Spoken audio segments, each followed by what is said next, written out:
പുറത്ത് പോയി ഫുഡ് കഴിക്കാന്ന് പറഞ്ഞിട്ടുണ്ടെങ്കിൽ എല്ലാവരെയും പോലെ തന്നെ എനിക്ക് നല്ല ഇഷ്ടമുള്ള കാര്യമാണ്. കാരണം കുക്ക് ചെയ്യണ്ട, പാത്രം കഴുകണ്ട, പിന്നെ എന്നും നമ്മൾ സ്വയം കുക്ക് ചെയ്ത് കഴിക്കുമ്പോൾ ഇടയ്ക്ക് ഒരു ചേഞ്ച് ആർക്കാ ഇഷ്ടമല്ലാത്തത്. പക്ഷെ എനിക്ക് ഇഷ്ടമല്ലാത്ത പാർട്ട് എന്താണെന്ന് വെച്ചാൽ വീട്ടിൽ തിരിച്ചെത്തിയ രാത്രിക്ക് വേണ്ടി പിന്നെയും കുക്ക് ചെയ്യണല്ലോ എന്നുള്ള കാര്യമാണ്. ഉച്ചയ്ക്ക് കുക്ക് ചെയ്യുമ്പോൾ രാത്രിക്കുള്ളതും കൂടി ഒരുമിച്ച് കുക്ക് ചെയ്ത് പിന്നെയുള്ള സമയം വെറുതെ ഇരിക്കാനാണ് എനിക്കിഷ്ടം. ഇതിപ്പോ രണ്ടാം പണിയാണ്. അങ്ങനെ ഞങ്ങൾ വരുമ്പോൾ കുറച്ച് അയിലൊക്കെ മേടിച്ചിട്ടാട്ടോ വന്നത്. നന്നാക്കി മേടിച്ചതുകൊണ്ട് അത്രയും പണി ലാഭമായി. അങ്ങനെ ആദ്യം തന്നെ കുറച്ച് മീനെടുത്ത് ഞാൻ ചെറിയുള്ളിയും വെളുത്തുള്ളിയും മഞ്ഞപ്പൊടി മുളക് പൊടിയും കുറച്ച് കുരുമുളക് പൊടി ഉപ്പൊക്കെ ഇട്ടിട്ട് മസാല പുരട്ടി ഫ്രിഡ്ജിലേക്ക് വെച്ചു. കുറച്ച് നേരം ഫ്രിഡ്ജിൽ വെച്ചിട്ടുണ്ടെങ്കിൽ ഇതിലേക്ക് മസാലയൊക്കെ നന്നായി പിടിക്കും. പിന്നെ ആ മീനിന്റെ തലയൊക്കെ എടുത്തിട്ട് ഞാനൊരു പുളിങ്കറി ഉണ്ടാക്കാന്ന് വിചാരിച്ചു. അതിനുവേണ്ടി ഒരു ചട്ടിയിൽ ഒരു കടുകും ഉലുവയും പൊട്ടിച്ച് അതിലേക്ക് കുറച്ച് ചെറിയുള്ളി ഇട്ട് നന്നായി വാട്ടിയിട്ട് പിന്നെ കുറച്ച് ഇഞ്ചിയും വെളുത്തുള്ളിയും പച്ചമുളകും ചതച്ചത് ഇട്ട് കൊടുത്തു. അത് നന്നായി വാടി വരുമ്പോൾ അതിലേക്ക് പൊടികളായിട്ടുള്ള മുളക് പൊടി, മഞ്ഞപ്പൊടി, പിന്നെ കുറച്ച് മല്ലിപ്പൊടി ഇട്ട് കൊടുത്ത് നന്നായി മൂപ്പിച്ചെടുത്തു. പിന്നെ 2 ചെറിയ തക്കാളി നന്നായി മിക്സിയിൽ അടിച്ചിട്ടാണ് കേട്ടോ ഒഴിച്ചെടുക്കുന്നത്. പിന്നെ കുറച്ച് പുളി പിഴിഞ്ഞിട്ട് ഒഴിച്ചു.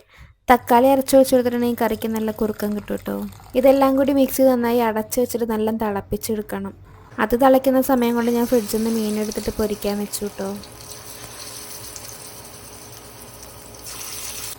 അങ്ങനെ മീൻകറി നല്ല തിളച്ച് വന്നപ്പോൾ അതിക്ക് മീനിൻ്റെ തല ഇട്ട് കൊടുത്തു. അങ്ങനെ ഇവിടെ മീൻകറി റെഡിയായി. മീൻകറി റെഡി ആയിട്ടില്ല കേട്ടോ. അതിക്ക് ഉപ്പും മുളകൊക്കെ പാകമാണോ എന്ന് നോക്കണം. എന്നിട്ടില്ലെങ്കിൽ കുറച്ചുകൂടി ആവശ്യത്തിന് ഇട്ട് കൊടുക്കണം. പിന്നെ അതിൻ്റെ മേലെ കുറച്ച് പച്ച വെളിച്ചെണ്ണയും കൂടി തൂവി കൊടുത്തിട്ടുണ്ടെങ്കിൽ മീൻകറി റെഡിയായി. അങ്ങനെ മീൻകറി മീൻ വറുത്തതൊക്കെ കൂട്ടി ഞങ്ങൾ ഫുഡ് കഴിക്കട്ടെ. വീഡിയോ ഇഷ്ടപ്പെട്ടാൽ ലൈക്ക് ചെയ്യാനും സബ്സ്ക്രൈബ് ചെയ്യാനും മറക്കല്ലേ. അപ്പോൾ ബൈ.